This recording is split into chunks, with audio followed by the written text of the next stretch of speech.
দেখো, কালকে রাতে তো বৃষ্টি হয়েছে, কত সজনা ফুল পড়েছিল, এই তুলে নিয়ে আসলাম, বুঝলে তো। তো পাশের বাড়ি একটা ছেলে ছিল, ওকে নিয়ে গেছিলাম, দেখি কি মাটিতে অনেক পড়ে রয়েছে। তো দেখে আর সামলাতে পারলাম না। তো এটা দিয়ে কিছু এটা কি একটা খাবে ব্যবস্থা, বলো এখন তুমি? কিছু একটা ব্যবস্থা করো না, নতুন কোনো তাহলে এক রেসিপি। কাজ করি, এই যে চচ্চড়ি করছিলাম আমি এখানে, শোনো হুম। তাহলে এইটা দিয়েই সেই চচ্চড়িটা করি। এখানে দেখো আমি সর্ষে বেটে নিয়েছি অল্প একটু, হুম। আর এখানে সবজি কেটেছি, এখানে আলু কেটে নিয়েছি পাতলা পাতলা করে, হ্যাঁ। এখানে নিয়েছি একটু শিম, আর একটু বেগুন, আর একটু নিয়েছি পেঁয়াজ কলি। এটা দিয়েই তাহলে আজকে, এটা তো চচ্চড়ি আমি করছিলাম, তাহলে এই ফুলটা দিয়েই এর মধ্যে আমি চচ্চড়িটা করি। চলো তোমাদের সাথে আজকে সেটাই শেয়ার করব। তো এই কি নতুন নতুন রেসিপি হবে নাকি এটা? হ্যাঁ, তো করো চলো দেখি। দেখি একটু।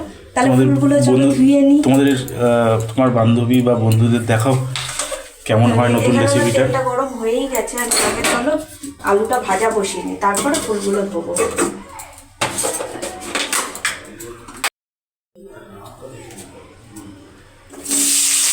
যদি আলুটা ভাজা বসলে, হ্যাঁ প্রথমে নুন দিয়েছিল, তাই তো? হ্যাঁ, নুনের পরে আলুটা ভাজা বসিয়ে।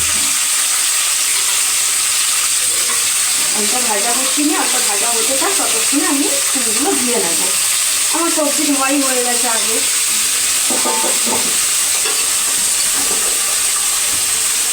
এবার দিয়ে দিলাম একটুখানি সামান্য হলুদ,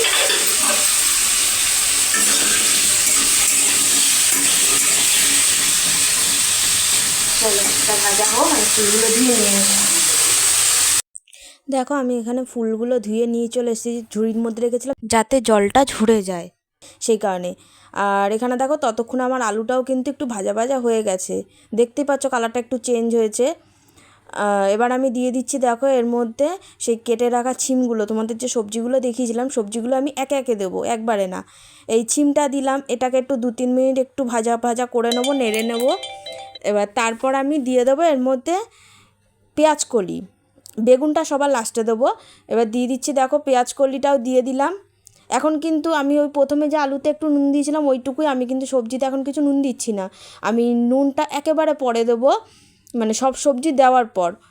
এবার দেখো আমি দিয়ে দিচ্ছি বেগুন, ওই সবকটাই 2-3 মিনিট একটু নেড়ে নেড়ে এবার বেগুনটা দিলাম, দিয়ে এইবার আমি দেখো একবারে পরিমাণ মতো নুন দিয়ে দিচ্ছি, আর দিয়ে দিলাম একটু হলুদ। এইবার এর মধ্যে এটাকেও একটু মিশিয়ে নিয়ে আমি এর মধ্যে দিয়ে দেবো সেই ফুলগুলো, সজনে ফুলগুলো। এবার দেখো সজনে ফুলটা, এটা কিন্তু, এটাতে কিন্তু জল একদম যাবে না, একদম যাবে না বলাটা ভুল, মানে বেশি লাগবে না। আমি, তোমরা দেখতেই পাবে আমি সামান্য অল্প একটু জল দেবো, তাও কি ওই সর্ষে বাটাটা যখন দেবো সেই প্লেট ধুয়ে জলটা দেবো, এছাড়া আর জল লাগবে না, কারণ এটা করতে হবে একদম মিডিয়াম টু লো ফ্লেমে। ঠিক আছে, গ্যাসটাকে একদম হাই করা যাবে না, এইটার যে সবজির যে জলটা বেরোবে সেটা দিয়েই হয়ে যাবে। আর আমি কিন্তু সর্ষের সাথে কটা লঙ্কাও একসাথে বেটে নিয়েছিলাম। তো এবার দেখো আমি দিয়ে দিচ্ছি টেস্টে ব্যালেন্সের জন্য দিয়ে দিলাম চিনি, আর এইবারে দেখো ওই যে সেই সর্ষেটা বেটে রেখেছিলাম সেটাই দিলাম, দিয়ে এবার দেখো সামান্য পরিমাণে একটু জল দেবো প্লেটটা ধুয়ে, ব্যাস আর কিছুই না। এটাকে এবার ওই জলেই এটাকে মাখা মাখা করব। আমার আলুও কিন্তু নরম হয়ে গেছে অলরেডি। তো এবার মিশিয়ে আমি এটাকে নামিয়ে নেব। তোমরা যদি কেউ এখনও এই রেসিপিটা না খেয়ে থাকো, তারা অবশ্যই বাড়িতে বানিয়ে খেয়ে দেখতে পারো। আর লাস্টে দেখো আমি দিয়ে দিচ্ছি একটু কাঁচা সর্ষের তেল, তাতে টেস্টটা অসাধারণ লাগবে। আমরা তো খেয়েছি বানিয়ে, সেই কারণেই বলছি। আর এটার আরেকটা রিভিউ তোমরা পাবে, দেখো লাস্টেই এটা পাবে, যে তোমাদের দাদাভাই যে বানাতে বলেছিল, সেই তোমাদের দাদাভাই সেই রিভিউটা দেবে। তো তোমরাও বানিয়ে আমাকে অবশ্যই কমেন্ট করে জানিও যে কেমন লাগলো খেতে। আমার পেজটাকে যারা এখনও ফলো করোনি, ফলো করে দাও খুব তাড়াতাড়ি। আর যারা ইউটিউব থেকে আমার ভিডিওটা দেখছো এখনও সাবস্ক্রাইব করোনি, খুব তাড়াতাড়ি সাবস্ক্রাইব করে দাও এরকম নতুনত্ব ভিডিও পাওয়ার জন্য। তো চলো এবার তোমাদের দাদাভাই রিভিউটা দেখে নেওয়া যাক, তোমরা শোনো রিভিউটা কি বলে। তো ফ্রেন্ড, খুব সুন্দর হয়েছে। ওই যে সজনা ফুলের যে চচ্চড়ি, এটা একটা নতুন খেলাম, সত্যি ভালো লাগলো।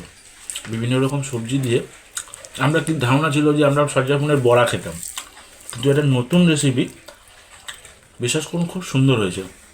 আপনারা বাড়িতে ট্রাই করবেন, একটু ডিফারেন্ট ধরনের ভালো লাগবে, খেয়ে দেখুন। তারপর আপনারা বলবেন, কমেন্টে জানাবেন যে কেমন লাগলো।